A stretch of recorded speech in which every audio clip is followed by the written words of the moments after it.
Majorly backlashes from Pakistan and I think from Bangladesh. Okay majorly Muslims के जितने comments आ रहे थे, मुझे ऐसा लगता है, आई मे बी रॉन्ग बट मुझे ऐसा लगता है वहीं से बिलोंग करते हैं।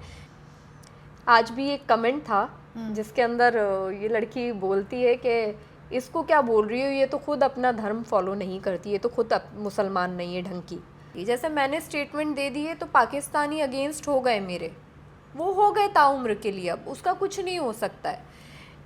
मैंने ये कमाया है, ये मेरी कमाई और ये मेरी मेहनत है कि आज यहाँ पे मेरे घर में बैठ के मेरा इंटरव्यू लिया जा रहा है। एब्सोल्युटली।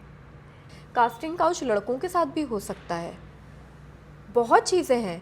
तो वो थोड़ा सा बैठो, इमीडिएटली उठ के चले नहीं जाओ कहीं पर भी। तुम अपने ही नेशनल में किसी को बना लो ना नेशनल क्रश, क्यों इंटरनेशनल क्रश बनाना है किसी को, वो भी पाकिस्तान से।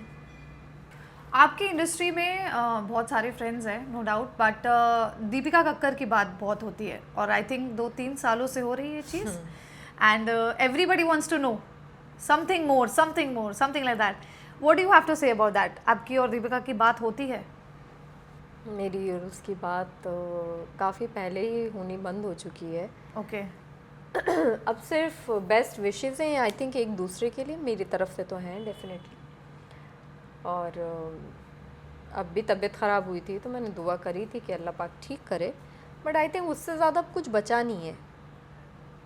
मुझे फैंस ने मैसेज किया कि आप अपना नाराज़गी छोड़ के बात कर लीजिए, तो मैं सिर्फ इतना कहना चाहूँगी फिर से कि रिश्ता एक तरफ से नहीं चलता, रिश्ता दोनों तरफ से चलता है।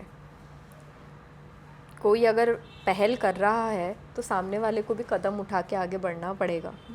तो जब सामने से कदम ही नहीं उठेगा, हाथ ही आगे नहीं बढ़ेगा, तो मैं अकेले क्या ही कर लूँगी।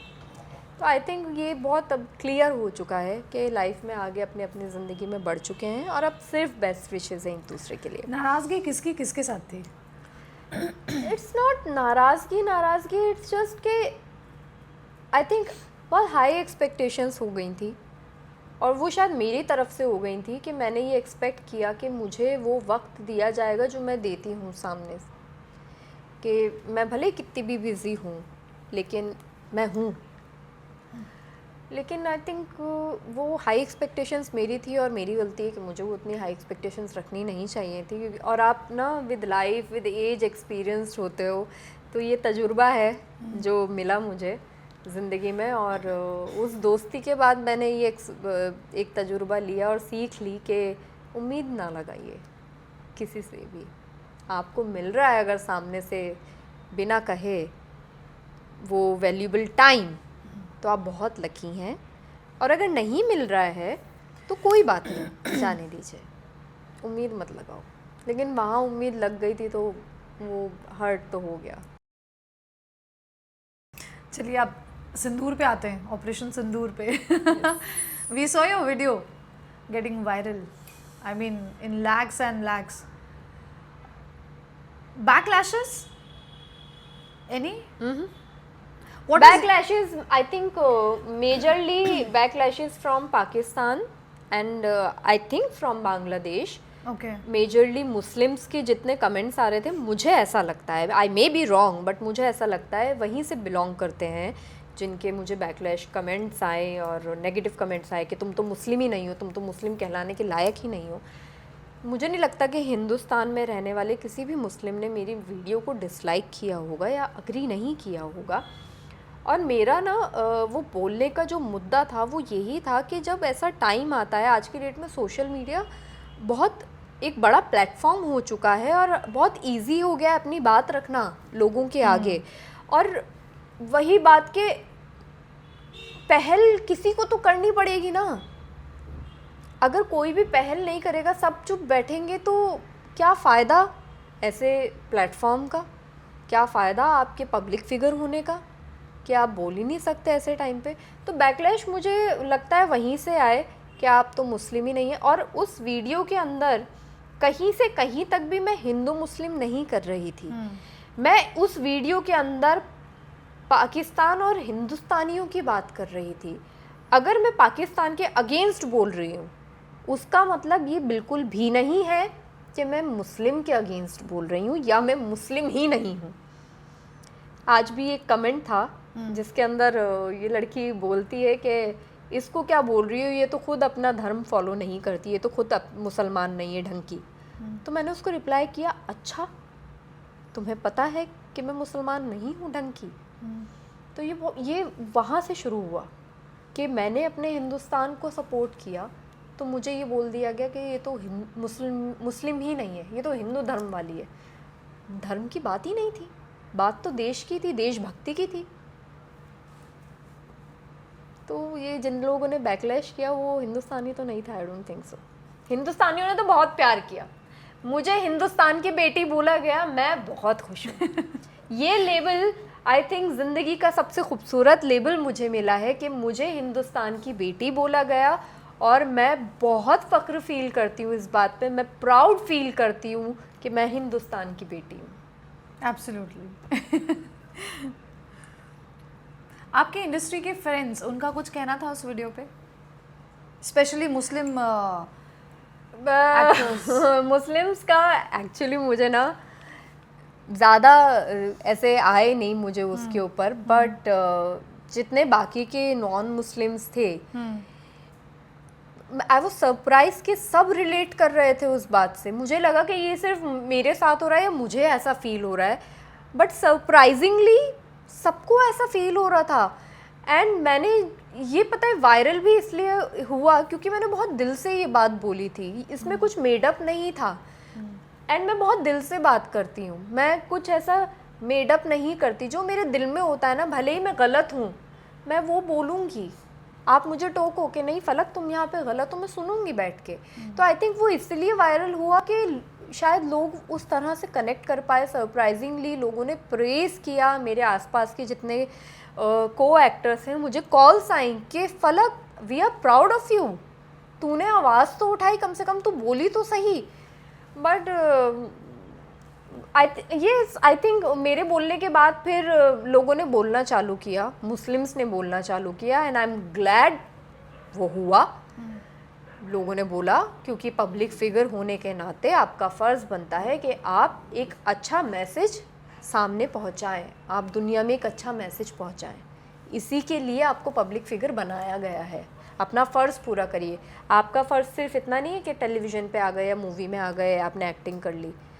आपको उस मुकाम पे अगर लाए हैं ना, तो आपका ये फ़र्ज़ बनता है कि सही चीज़ को सही बोलिए, गलत को गलत बोलिए रियल लाइफ में, तब जाके आप एक हीरो या हीरोइन बोली जाएंगी। ऐसा मुझे लगता है पर्सनली। नहीं, एकदम फलक, पाकिस्तानी एक्टर्स अपनी कंट्री को पूरी तरह से सपोर्ट करते हैं, they are quite vocal. Here in India Bollywood के एक्टर्स ज़्यादा नहीं बोल रहे हैं। What do you think? I mean South Asian regions में उनकी पॉपुलैरिटी ज़्यादा है, शायद इसकी वजह से फ़ैन फॉलोइंग ज़्यादा है, इसकी वजह से। What is your take on that? Definitely it's all about business first of all. और आज की डेट में ना, क्योंकि मीडिया, सोशल मीडिया इतना बड़ा हो चुका है कि हम लोग वो बैकलैशेस से डर चुके हैं, हम टारगेट होने से डर चुके हैं कि कुछ अगर एक वर्ड गलत बोल दिया, वो वर्ड पकड़ लिया तो हमारे ऊपर उल्टा आ जाएगा, फिर बैन कर देंगे। एक तो वैसे भी वो नेपोटिज्म की वजह से बैन हो रहा है, फिल्म्स ज़्यादा चल नहीं रही हैं आजकल, बॉलीवुड में ही फिल्म ज़्यादा नहीं चल रही है। तो किसी तरह से तो वो बिज़नेस बचाना है ना अपना। अब ऐसे में जब ऑपरेशन सिंदूर की जब बात आई और इन लोगों ने नहीं बोला, तो उसका रीज़न मुझे यही लगता है कि वो बैकलैश नहीं लेना चाहते, वो व्यूवरशिप नहीं गिराना चाहते, क्योंकि काम तो करना ही है। उनको ही पता है सिचुएशन एक ना एक दिन ठीक हो जानी है, लेकिन अगर हमने कोई स्टेटमेंट दे दी तो हमेशा के लिए रह जाएगी। जैसे मैंने स्टेटमेंट दे दी है तो पाकिस्तानी अगेंस्ट हो गए मेरे, वो हो गए ताउम्र के लिए, अब उसका कुछ नहीं हो सकता है। तो आई थिंक ये एक रीज़न है। और रही पाकिस्तानी एक्टर्स की बात, भाई उन लोगों ने देशभक्ति निभाई, भले सब ने यहाँ पे आके तुर्रम खान वाला काम किया है। एक कोई शाहरुख खान के साथ काम करके चली गई मोहतरमा, एक मोहतरमा इरफान जी के साथ आके काम करके चली गई। मैं पर्सनली बहुत पसंद करती हूँ पाकिस्तानी एक्टर्स को, करती थी, नॉट करती हूँ एनी मोर, करती थी, मैं फॉलो करती थी। सबा कमर हो गई, सारा खान हो गई, फलक शबीर वाइफ, तो मैं इन लोगों को बहुत फॉलो करती थी, मैं इन लोगों के शोज़ देखती थी, मैं इन लोगों के गाने देखती थी। लेकिन जब अपने देश की बारी आई, ऐसा नहीं है कि मेरे दोस्त नहीं हैं वहाँ पे, मेरे दोस्त भी हैं, लेकिन मुझे ऐसा लगता है कि बहुत समझदार दोस्त हैं पाकिस्तान से मेरे, जो एक्टर्स ही हैं, सेम फील्ड से हैं, उन्होंने अपने देश को सपोर्ट किया, मैंने अपने देश को सपोर्ट किया। हम लोगों ने एक दूसरे के ऊपर ग्रजेस नहीं उतारे कि भाई तू क्यों हमारे अगेंस्ट बोल रही है, या मैं उनको जाके बोल रही हूँ कि तू क्यों हमारे अगेंस्ट बोल रही है। वो अपना फ़र्ज़ निभा रही है, मैं अपना फ़र्ज़ निभा रही हूँ। वो अपने पाकिस्तानी होने का फ़र्ज़ निभा रही है, मैं अपने हिंदुस्तानी होने का फ़र्ज़ निभा रही हूँ। तो इसके अंदर चुप रहने की कोई गुंजाइश नहीं बनती है। और स्पेशली जब बात वॉर पे आ रही है, जब इतनी सेंसिटिव चीज़ हो रही है, आपके सोल्जर्स, आपके देश के सोल्जर्स, दोनों देश के सोल्जर्स लगे हुए हैं बॉर्डर पे, उन लोगों की फैमिली का हाल पूछो, क्या हो रहा होगा। और आप सिर्फ बोल नहीं सकते हो क्योंकि आपकी मार्केट गिर जाएगी, वो तो वैसे भी गिर रही है ना, किसी ना किसी चक्कर में गिर ही रही है। कभी नेपोटिज्म बीच में आ जाता है इसलिए मूवी नहीं चल रही है, कभी आपकी कोई और कंट्रोवर्सी हो जाती है इसलिए मूवी नहीं चल रही है, वो तो वैसे भी नहीं चल रही है ना। तो बेटर है बोलो, अपने हिंदुस्तान के लिए बोलो, रहना यही है आपको। पाकिस्तान के एक्टर्स पाकिस्तान में नहीं रहते फिर भी पाकिस्तान के लिए बोलते हैं। कितने सारे एक्टर्स हैं जो यूएस में रहते हैं, जिनका शायद सिटीजनशिप ही बाहर का है, लेकिन वो फिर भी पाकिस्तान के लिए बोल रहे हैं, क्योंकि उनको पता है उनकी जो ऑडियंस है ना, जहाँ से उनको काम करना है, वो वहीं है।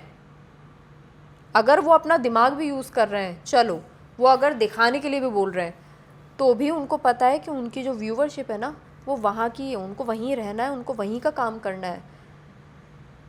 This is I think as simple as that. हम लोग बहुत ज़्यादा ना हिंदुस्तानी जो सेलिब्रिटीज़ हैं, आई थिंक डरे रहते हैं कि भाई बिज़नेस ठप हो जाएगा या हम लोग को बैकलैश मिलेगा। मुझे ऐसा लगता है personally. Any strong message for such people? Strong message यही रहेगा यार कि अगर कोई चीज़ नहीं चलनी होगी ना, तो आप कितने भी जतन कर लें वो नहीं चलेगी। तो बेटर है कि जो सही है उसको सही बोलिए, जो गलत है उसको गलत बोलिए। और मुझे ऐसा लगता है अगर सही को सही बोलेंगे ना, तो शायद आपको उतना प्यार मिलेगा, क्योंकि मुझे उतना प्रेज़ मिला है कि मैंने सही को सही बोला, गलत को गलत बोला, तो मुझे लोगों ने प्यार दिया, मुझे वो टाइटल दिया जो शायद सबको नहीं मिला है। हर किसी को देश की बेटी नहीं बोला जाता खुलेआम, मुझे बोला जाता है। तो I am proud of it कि एटलीस्ट मैंने बोला। तो आई थिंक बोलिए, शायद आपका काम चलने लगे, ऐसा मुझे लगता है। ओके, फिल्म इंडस्ट्री दो हिस्सों में बटी आपको लगता है राजनीतिक तौर पे, लेफ्टिस्ट एंड राइटिस्ट, उस पर आपका कुछ कमेंट? डेफिनेटली बटी हुई है। एंड सी, मैं पॉलिटिकली इतनी कोई करेक्ट नहीं हो सकती हूँ, मुझे पॉलिटिक्स का ज़्यादा अंदाज़ा नहीं है, बट बोलने से पहले एक ये भी रीज़न होता है कि कुछ लोग बोल जाते हैं और कुछ लोग नहीं बोल पाते। नहीं बोल पाते इसलिए कि ऐसा ना हो कि कहीं फंस जाएं, कोई एक्शन हो जाए लीगल। लोग उस चीज़ से भी डरते हैं, क्योंकि ऑलरेडी एक तो सोशल मीडिया ने ना बर्बाद करके रखा हुआ है। आपका कोई भी स्टेटमेंट कैसे भी निकल के तोड़ मोड़ के सामने आ जाएगा। कल को कोई आपके अगेंस्ट एफआईआर लॉन्च कर देगा, आपको वो अननेसेसरीली एक पेन झेलना पड़ेगा। और लाइफ में ऑलरेडी बहुत स्ट्रगल चल रहा है सबकी लाइफ में, ये दौर ही ऐसा है कि सब कहीं ना कहीं स्ट्रगल कर रहे हैं। तो ये भी एक रीज़न हो सकता है कि कुछ लोग जो नहीं बोल रहे वो इस वजह से नहीं बोल रहे कि यार क्यों फंसना unnecessarily, let's just be quiet, be silent on this, निकलने दो ये चीज़, फंसना नहीं चाहिए। ये आई थिंक रीज़न है। ओके। और जिनके कॉन्टैक्ट्स हैं पॉलिटिक्स में, उनको भी बोलने की ज़रूरत नहीं है, क्योंकि वो दिख रहा है कि उनके कॉन्टैक्ट्स हैं। तो वो जब मर्ज़ी होती है तब वो बोल देते हैं, और जब नहीं होती है तो वो नहीं बोलते, वो अपनी मर्ज़ी के मालिक हैं। मैं इतना ही बोलना चाहूँगी कि because I am not perfect enough to say something about politics, honestly speaking. मैं बहुत जगह पे गलत हो सकती हूँ। तो यस, जिस चीज़ पे मुझे ज़्यादा नॉलेज ही नहीं है, मैं उस चीज़ पे क्या बोलूँ, क्या टिप्पणी दूँ। आई am not that perfect. Okay, 2 minutes before you said something about nepotism. Let's elaborate that. उसके बारे में कुछ. What is your take on that? सी अब है तो है, और आई थिंक हर फील्ड पे है. Okay. नेपोटिज्म गलत नहीं है. आपके अंदर अगर टैलेंट है तो आप नेपोटिज्म को भी हरा सकते हैं, और अगर नेपोटिज्म के अंदर नेपोटिव बच्चे के अंदर अगर वो टैलेंट है तो वो करेगा ना यार आगे काम. मैंने ये बहुत पहले ऐसे सुनती थी नेपोटिज्म के बारे में, और मुझे ऐसा लगता था कि क्या सही है क्या गलत है. बट फिर जब कुछ लोगों को, कुछ बहुत ज्ञानी लोगों को मैंने सुना, विच एक्चुअली मेक सेंस, कि अगर डॉक्टर का बेटा है तो वो डॉक्टर ही बनेगा, क्योंकि वो पीढ़ी चलती आ रही है, दर पीढ़ी वो डॉक्टर्स ही हैं. तो एक्टर का बच्चा एक्टर ही बनेगा ना, क्योंकि ब्लड के अंदर आपके वो इनहेरिटेंट है, वो आपके अंदर आ रहे हैं, जीन्स के अंदर डांसिंग एक्टिंग वो आ रहा है. हाँ, वो चीज़ गलत है कि जिसको एक्टिंग का ए भी नहीं पता और उनको भी आगे दिया जा रहा है, बट वो बहुत कम टाइम के लिए होते हैं, और उन लोगों के बारे में फिर बातें होती हैं कि अरे इसको एक्टिंग ही नहीं आती है. ऐसे कई सारे लोग हैं जिनके अंदर नहीं है वो टैलेंट, जो एक्ट नहीं कर पाते हैं. बट देखो ना आप, उनकी 1-2 मूवीज़ आती हैं और वो भी हिट नहीं होती हैं, वो नहीं चलती हैं. टैलेंटेड अगर है तो वो चलेगी, फिर वो भले ही नेपो किड हो या फिर वो एक आम इंसान हो, अगर टैलेंट है तो वो चलता है. लेकिन नेपोटिज्म पूरी तरह से गलत है मैं ये भी नहीं बोलूँगी. जिनके अंदर टैलेंट है वो डिज़र्व करते हैं to be on screen, definitely.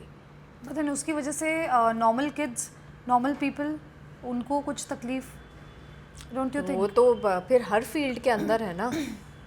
Normal लोग अगर आ रहे हैं, आपको क्या लगता है कि आईटी फील्ड के अंदर सिफारिशें नहीं चलती हैं? गवर्नमेंट के अंदर सिफारिशें नहीं चलती हैं? सॉरी बट यस, मैंने सुना है कि गवर्नमेंट में भी सिफारिशें चलती हैं, ऊपर से लगती हैं, लेटर्स जाते हैं कि यार इसको ले ले, अपना बच्चा है.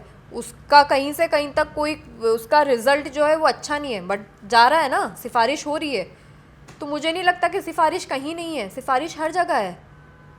तो अगर जस्ट बिकॉज इंडस्ट्री खुली हुई है, आप देख पा रहे हैं, आप सबको सुन पा रहे हैं, आपके सामने खुल के आती हैं चीज़ें, तो आप सिर्फ इंडस्ट्री को टारगेट करो, फिल्म इंडस्ट्री को. और क्योंकि आईटी फर्म के अंदर कैमरास नहीं है, वो अंडर द टेबल हो रही हैं चीज़ें, तो आप समझ रहे हो कि वहाँ पे नहीं हो रहा है. वहाँ पे भी होता है. जितने लोग बैठे हैं और देख रहे हैं, आई एम श्योर किसी की तो जेन्युइन सीट गई होगी, कभी तो गई होगी. मुझे ऐसा लगता है कि जेन्युइनली सिफारिशें लगती हैं, हर जगह पे सिफारिश होती है. लेकिन जो टैलेंटेड होता है, मैं फिर बोलूँगी, वो भले ही इस इंडस्ट्री से हो, फिल्म इंडस्ट्री से हो या दूसरी किसी फील्ड से हो, वो आगे बढ़ेगा, वो अपनी मेहनत से आगे बढ़ेगा. आपकी लाइफ में कुछ हर्डल्स थे इसी को लेके? कभी नहीं. इसलिए मैं इस बारे में बोल पा रही हूँ कि मैंने बहुत मेहनत की है, शिजान ने बहुत मेहनत की है. हम लोगों ने कभी एक दूसरे का नाम नहीं लिया. शिजान बहुत बाद में आया मुझसे. चाहता तो वो ये बोल सकता था कि मैं फलकनाज का भाई हूँ, लेकिन नहीं लिया. मेहनत करी, अपने ऊपर वर्क किया. तो जब आप अपने ऊपर वर्क करते हो और आपको खुद के ऊपर भरोसा होता है ना, बहुत स्ट्रगल करना पड़ता है. लेकिन अगर आप स्ट्रगल से नहीं डरते ना, तो आप एक मुकाम पे पहुँचेंगे. इसलिए ये शायद रीज़न है कि आप आज यहाँ बैठ के मेरा इंटरव्यू ले रही हो. मैंने ये कमाया है, ये मेरी कमाई और ये मेरी मेहनत है कि आज यहाँ पे मेरे घर में बैठ के मेरा इंटरव्यू लिया जा रहा है. एब्सोल्युटली. तो अब अगर आप स्ट्रगल से नहीं डरते ना, तो आप किसी भी मुकाम पे पहुँचोगे. थोड़ा टाइम लगेगा. सिफारिश आपको एकदम से आगे पहुँचाएगी, रातों रात आपको स्टार बनाएगी.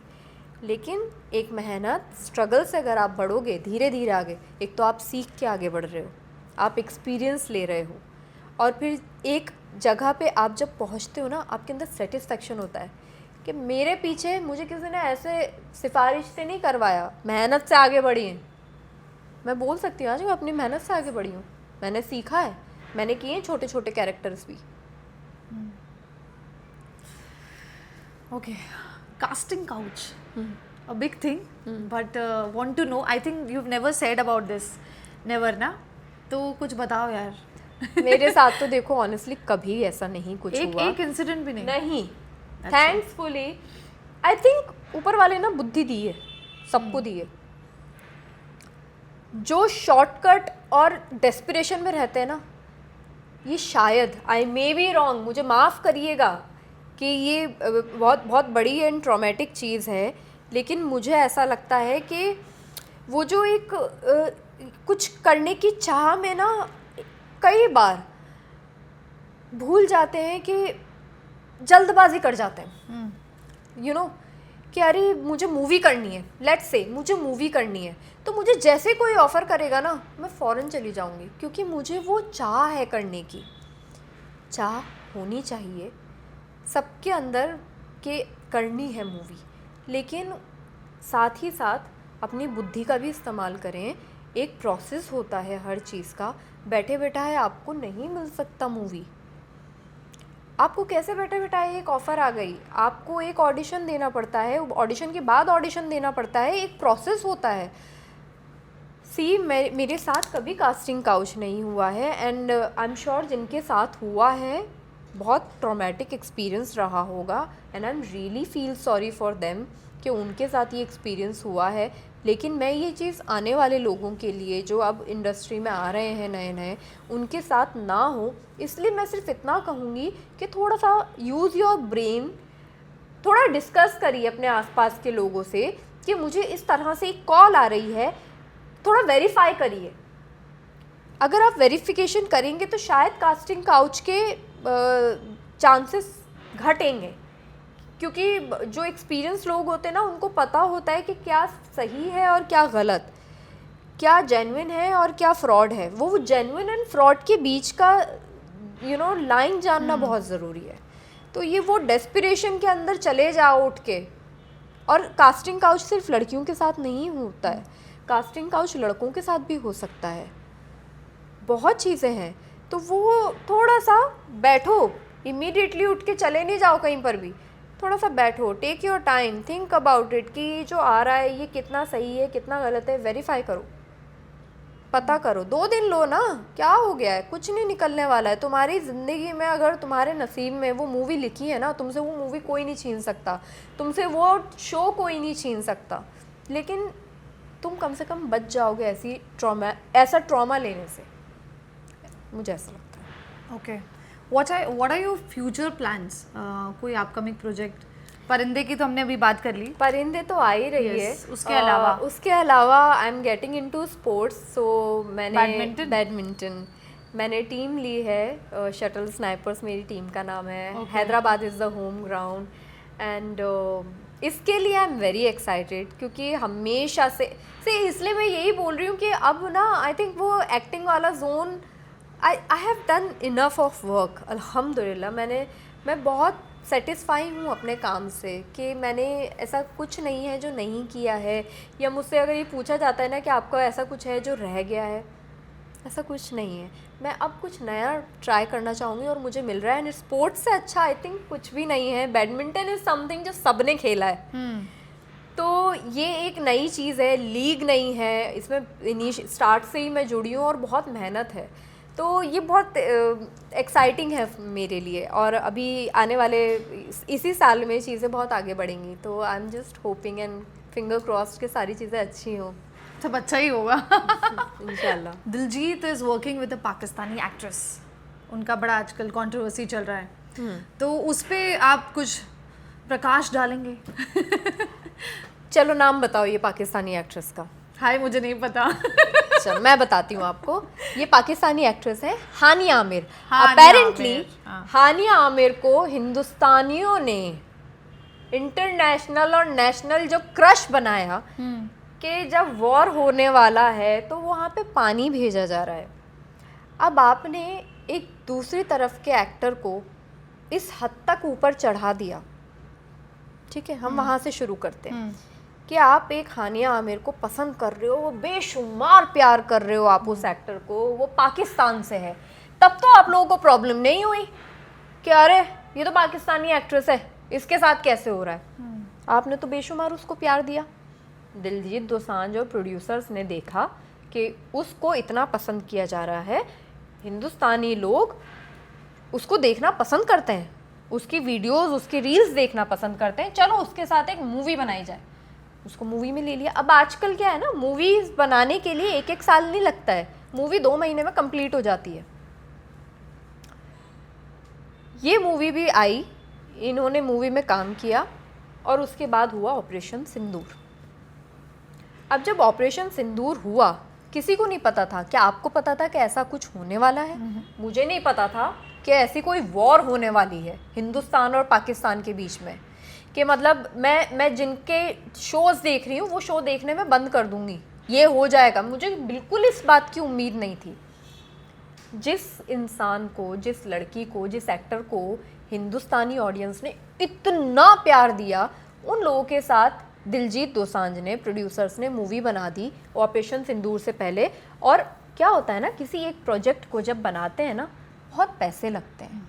पूरी मूवी बाहर शूट हुई है, क्योंकि इंडिया में तो उस वक्त वैसे भी अलाउड नहीं था उस वक्त भी कि हिंदुस्तान में आके शूट किया जाए। बाहर जाके शूट करना बहुत पैसे लगते हैं, बहुत सारी चीज़ें होती हैं, लोग ना बर्बाद हो सकते हैं, दिवालिया निकल सकता है लोगों का, उतना पैसा लग जाता है। अब जब रिलीज़ पे बात आई तो यार पैसा तो लगा है। मूवी के अंदर सिर्फ हानिया आमिर तो नहीं है, नीरू बाजवा भी है मूवी में, हिंदुस्तानी कलाकार हैं, कई सारे कलाकार हैं, और वो सारे कलाकार डिज़र्व करते हैं कि उनका काम जो उन्होंने किया है वो दिखे।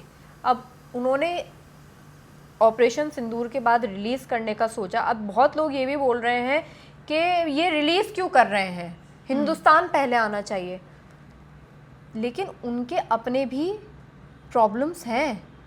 हिंदुस्तान पहले आ रहा है इसलिए वो हिंदुस्तान में रिलीज़ नहीं कर रहे हैं, लेकिन हानिया आमिर को पसंद तो आपने किया ना, तो अब ऑब्जेक्शन क्यों उठ रहा है उस बात पे?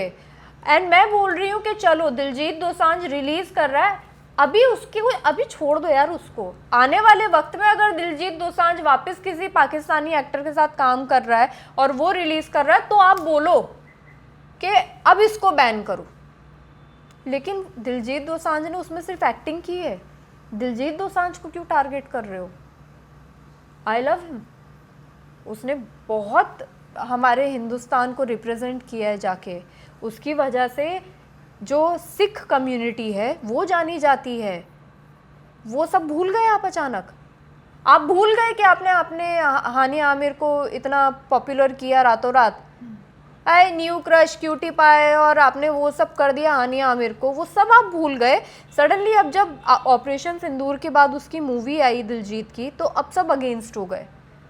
मुझे नहीं लगता अब अगेंस्ट होना बनता है। ठीक है, गुस्सा अपनी जगह पे है, मेरे अंदर भी गुस्सा है कि यार क्यों बन गई ये मूवी, बट अब तो बन गई ना, और मूवी ऑपरेशन सिंदूर से पहले बनी है। बाहर कर रहे ना, रिलीज़ करने तो बाहर, तुम मत देखो, हिंदुस्तान में वैसे भी रिलीज़ नहीं हो रही है, तुम मत सुनो, बॉयकॉट कर दो, उस मूवी को बॉयकॉट कर दो। लेकिन दिलजीत को बॉयकॉट करने का कोई मतलब नहीं है। अगर आने वाले वक्त में वो प्रोड्यूसर्स या दिलजीत दोसांझ फिर से ऐसा कुछ करते हैं, तो फिर इनको बॉयकॉट करो, फिर बोलो कि भाई अब ये चाहिए ही नहीं हिंदुस्तान में। मुझे पर्सनली ऐसा लगता है कि अभी जो है उसको एज इट इज़ रहने दीजिए, क्योंकि ये जो होने वाला, जो हुआ है ऑपरेशन सिंदूर, ये होने वाला है, ये किसी को नहीं पता था। कोई भगवान नहीं है, सब इंसान हैं यार, हो जाता है। और हानिया आमिर को प्यार तो तुमने ही दिया है, पानी की बोतलें तो तुम भेज रहे थे। ये मैं हिंदुस्तान की जनता को बोल रही हूँ, इतना हाइप मत दो कि उन लोगों को, जो प्रोड्यूसर्स हैं, जो मेकर्स हैं, वो बाहर से जाके एक्टर्स को उठा के लाएं क्योंकि तुम प्यार कर रहे हो, तुम्हारे लिए, तुम्हें वू करने के लिए कि अरे हमारी ऑडियंस पसंद कर रही है, वो देखेगी आके। इसी लालच में तो हानिया आमिर को कास्ट किया है, वरना नहीं करते ना कास्ट। हिंदुस्तानी एक्टर कोई कास्ट होती और आज वो मूवी यहाँ रिलीज़ हो रही होती। तुम अपने ही नेशनल में किसी को बना लो ना नेशनल क्रश, क्यों इंटरनेशनल क्रश बनाना है किसी को, वो भी पाकिस्तान से? पाकिस्तान में क्या ऐसा कोई हो रहा है कि पाकिस्तान का कोई बैठ के ये बोल रहा है कि हमारे हिंदुस्तान से हमारे लिए ये नेशनल क्रश है?